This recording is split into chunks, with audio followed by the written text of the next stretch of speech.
So I've come to this stream. I've come to this stream because it's a very significant stream. It's called the Na Plajo stream. Now this stream goes all the way to Papaye on the Spintex Road on my right side. And on my left side, it goes all the way to the Teshie Lagoon. Now, why is this stream significant? This stream is significant because when the rains set in, because of the houses that have blocked its access routes, it takes over the place, overflows, and that's where you see the flooding. Now, authorities here over the period have tried to clear the access route to make way for the water to flow, but they've been unsuccessful because the residents here who have built other sides of the banks have refused to go.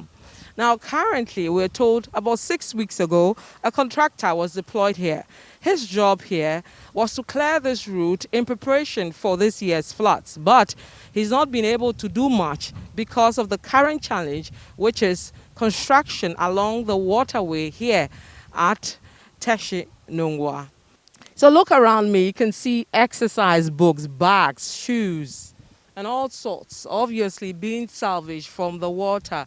Now, people here were completely, soaked during the floods on Saturday. But let me speak to the Assemblyman here. He, over the period, has been trying to find a solution to this annual flooding, we're told. But we're told this year has been one of the bad ones they've experienced in this area. But let me speak to him to give us details of that. Hello, welcome to the Citi Newsroom. Yeah, thank you very much. Now tell us about this annual challenge you face here in terms of flooding. Yeah, as you can see, the space between the river and then the people is very small. There's no space at all. We've been trying over the years to try and move them away from the waterway so the water can flow freely into the lagoon. But as you know, trying to move people, sometimes there are a lot of issues around it. But we're trying our best to move them away from the waterways. But how come they were able to put up structures with authorities, present? Yeah, I can assure you that there's no single building along the Naplajo with permits. So they do this at the blind side of the assembly or at the blind side of authorities. And with that, shouldn't it be easier for the assemblies to then pull down these structures? Yes, that is what we have all agreed to do. Over the years, it looks like there was no active work here.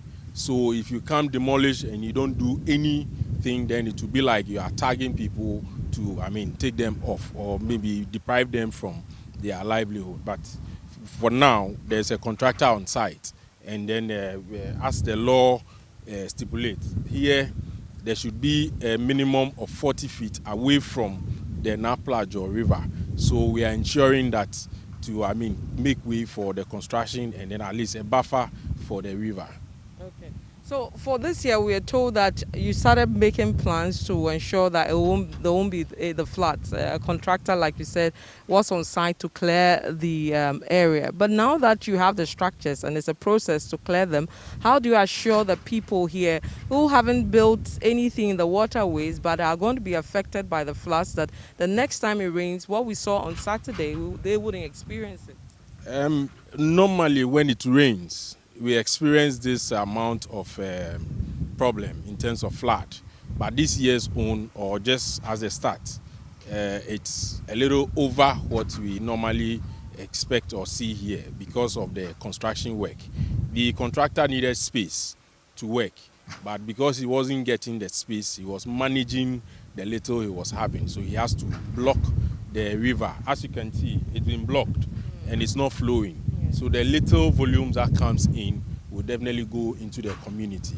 So for now, because of the raining season, we are taking off the blockage. Just as you can see, the machines working there to take the blockage off, and then we create space for the contractor so that at least work can be done on this drain, so that at least this problem would just be a thing of the past. So this is the situation here. Residents here have to find their way around here. As you can see, I am trying to make my way to the other side.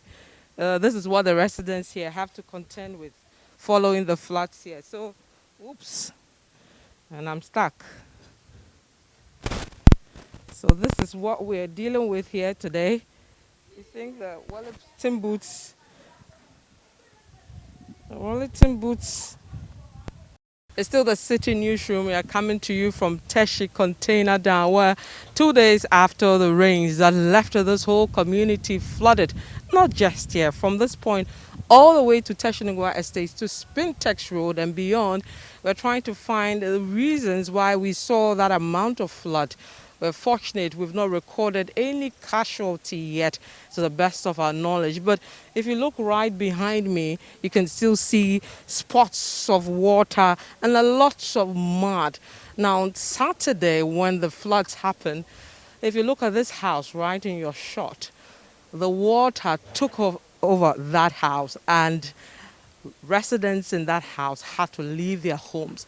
It's 2 days and the water has now receded, leading to the pictures you're seeing where residents are now salvaging their property. A lot of washing going on in this community because they've now been able to access their buildings to clear their rooms of the mud and of the water that took over the homes on that fateful day.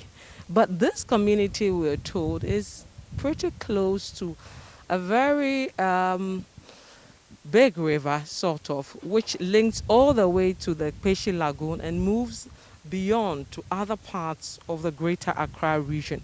And we're told this scene we're seeing here is because most of these communities are actually around the waterway. So they've been built along the waterways, which makes it difficult for the water to pass through its natural access routes, leading to that.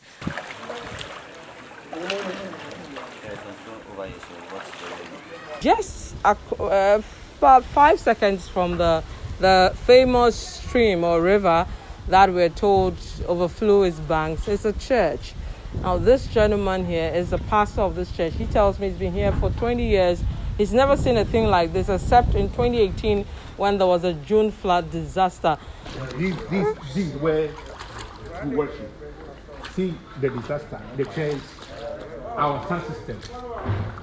So everything has been destroyed. Everything is destroyed. My speakers, my drums. Even when you go to our mission house, my plasma, 50 inches plasma is destroyed. My sound system, my fridge, everything. It's not me alone. The whole community, everybody is complaining. So you lost everything? I lost everything. This morning I went around to the area and I was trying to see how people were surviving. And then when the rain fall, we need to carry people on our shoulders. There's a lady here. There's a fat woman there, Sister Joyce, Sister Eunice. Everybody in the community. We need to carry them. But the we're boys. told you're close to the waterway, which is one of the reasons why we're seeing the. No. So you built your church in the waterway. No. I have my site plan. The contractor and then the MC came, and I showed my site plan to them, and they saw it. So we are not close to the gutter. No. And then if the contractor says it's going to leave about 30 yards. Are you 40 yards away from the gutter? Yes, we are. Yes. But this is so close. This is just the gutter. Yes, you see, because they trench the gutter, so they feel it. And then this place is only a gutter. It's a river. When the river flows from Ebri Mountains, and it comes down here. So when it rains at Ebri Mountains, it comes down. But don't you feel unsafe with that in mind? If the water is water, it can open up. No, the problem is when the bridge, the street bridge, is open. And then the same man came here. Yes, I was told that he was destroying the gutter. So we don't have any problem. It's never, apart from June 2018. Never. We don't have a problem. We don't have any problem. We don't have any problem in the community. And you are not in the waterway? No, we are not in the waterway. Even there's a street. So you see that main street there. It needs to be a dual coverage. So the people around the street there, the entrance there, they are encroaching on the government land, but we are not. So I showed them my site plan, and they saw it. So there should be a street. Though that street there, it stretches to where this gutter is. Do you get me? Yeah. So we are not close to the gutter. We are not on the waterway. Okay. Legally, must you be here, close to the water? On the plan, you have the site plan here. You can see, you have the site plan. I can pick it for you. You see it. So this This a this is land. safe. Yes, it's a land for you to build. But aren't you supposed to be 40 meters away from the And water? I'm saying the plan. When we buy the land, they give us plan, site plan, and the site plan is saying you can build here. That's what the site plan, they sold it for us. Who sold this land to you? For me, they are already dead. Those people, they are already dead. To be frank. And when did you buy this plot? Oh, about 20 years ago. So you inherited it, Yes. sort of. No, my mom is there. Your mom bought it. Yeah. Bought it. And here wasn't even developed. There was no building here when they started. So you feel you are not in the waterway. Oh yeah, to be frank, we are. So if you're in the waterway, aren't you worried? Can you be going through this every year? Oh, to be frank, if they should have dig the gutter, there won't be any problem. To be frank. So you've never experienced this flooding before? We've not experienced this before. Okay. You can see we've uplifted our concrete and inside the slab. We've uplifted it. So you have lifted it knowing in mind that you can get floods. That's why you have For lifted. that one there, we know we can get the flat. When I think that was last year, they came to remove it. We didn't have any problem. Before last year, you've never experienced flooding here No, to be frank. for the 20 years. For the 20 years, we first men, but this was the worst. That's what I'm saying. For 20 years, experiencing between Now the we 20. have the levels. Sometimes the highest level could be here, but this the highest level was here.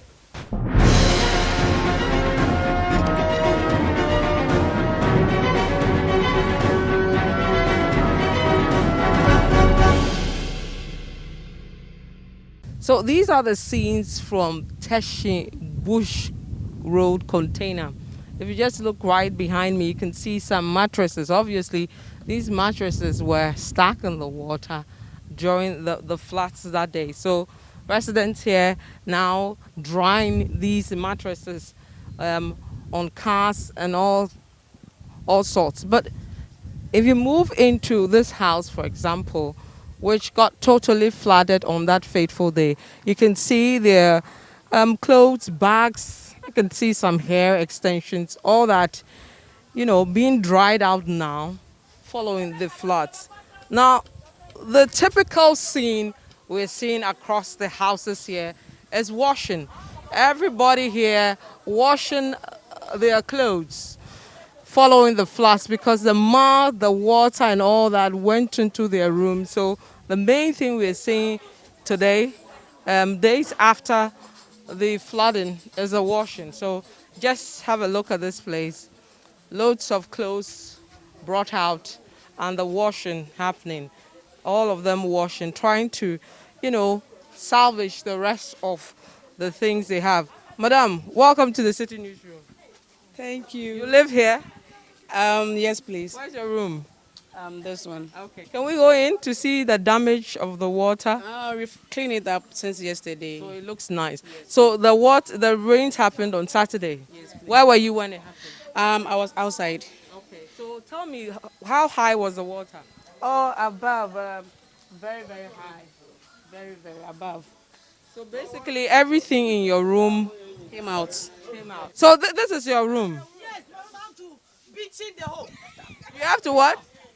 And I have to make a hole before the water can come out. You made that, you chiseled. You see the room and the So the water went all the way up to your madam, waist. please come and see. So let me go into this lady's room. She said she had to chisel this wall. So if you look down over there, that's what you see. And this woman has a baby, still nursing. We're told the baby is 3 months. So I'm going to go into the room and give you an idea what happened. So this is obviously her kitchen. And then this is a room. So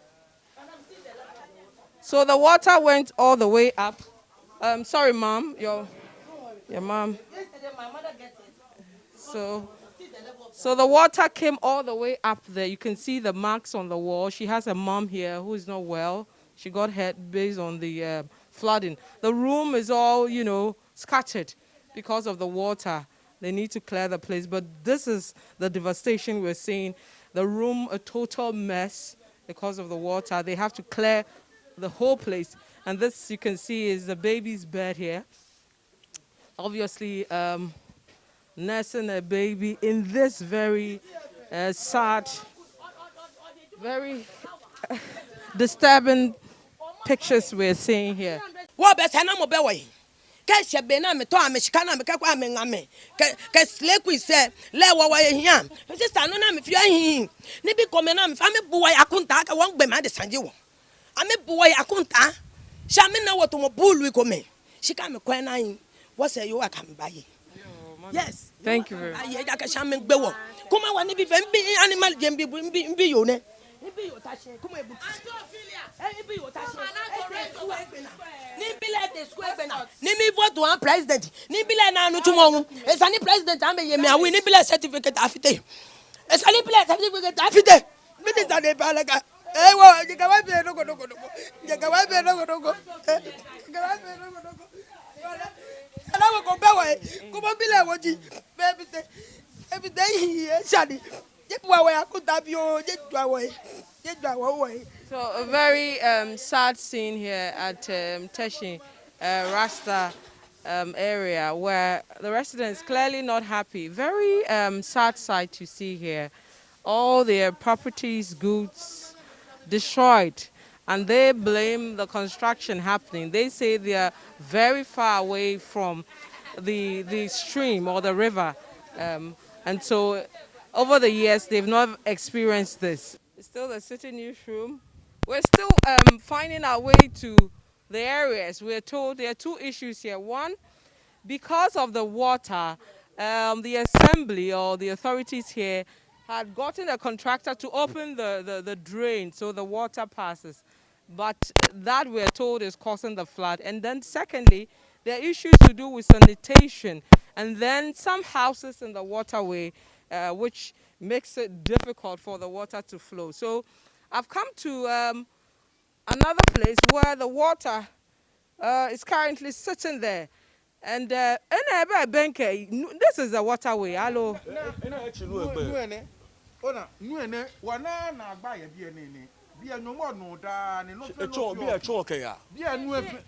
According to rules, ke o machun ye ni New York, I know him 40 meters away. Nya beke chun alo nya waterway no. Na agba nkan ye bie. Na agba ba bie komo so na ti ye je. Lojino ni ke problem me ba. Si wa hin bia hu na agba kokora abe. Wan gba bo chun yo. Tun ne mpa tun. Ni sister ji ni yo je me. Saturday nu engbe eba nya chun mi fe. Wa ya bia no eba fe nu level ni. Come on nu level. Me bangale me ba. Nu level yo je me. Bona. No fe no e condemn. Wo fe woni bi fe de ngene kwa de che. No ko bo textbook. Me ba. So this is what residents here have to contend with. If you look just around my feet, you can see the mud. The whole place is filled with mud. We're told the mud is coming from that river we told you about. Because of the construction ongoing, it's led to a closure of the access route for the water. So the mud also from the construction spilled over this place, moving to the homes of residents over here. So this gentleman, this is his house affected by this. This schools.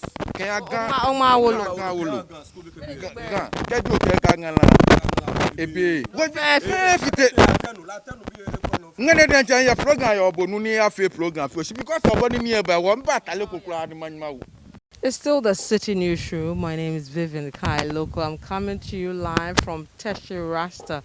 2 days after a flood hit this community, we're assessing the impact and the way forward. I'm currently standing at this point because in 2018, the country woke up to a very sad incident. It involved the death of a medical doctor, Dr. Aya Opon. On that fateful day, she had returned from church. Her car that she was driving was at this spot. It was a day that the rains were heavy And we're told because of this bridge, which at the time was a small one, and the debris and the filth within this bridge, the water had risen to a depth which led to the death of this doctor who at the time was returning from a church service. She had at that time given a couple of people a lift at this spot.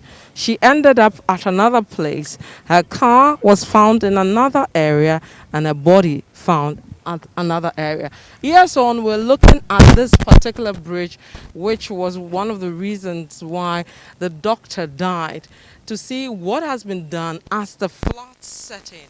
We're told that the bridge in particular, which is this one, has been opened up. It used to be smaller. It's been opened up. The rails to the bridge are yet to be constructed. You still see some wooden structure. But there's a catch. If you look within the waterway, we still have the garbage, which actually blocks the access way of the water. Meaning, if the water pours for lots of hours with the filth, it's likely it can overflow again and may lead to another disaster. So that's the situation here. Just right in your shots, you can see the filth. This filth is coming obviously from areas within this community and others where the water have brought this filth. And so the issue of filth is still big here. The solution is yet to be found. But the bridge has been opened up, not completed, still needing the metal rails here. So this is exactly the spot where the incident happened in 2018 on that fateful day. But as we mourn the lives of the likes of Dr. Aya Opong, can we say that we've solved the problem which led to their death?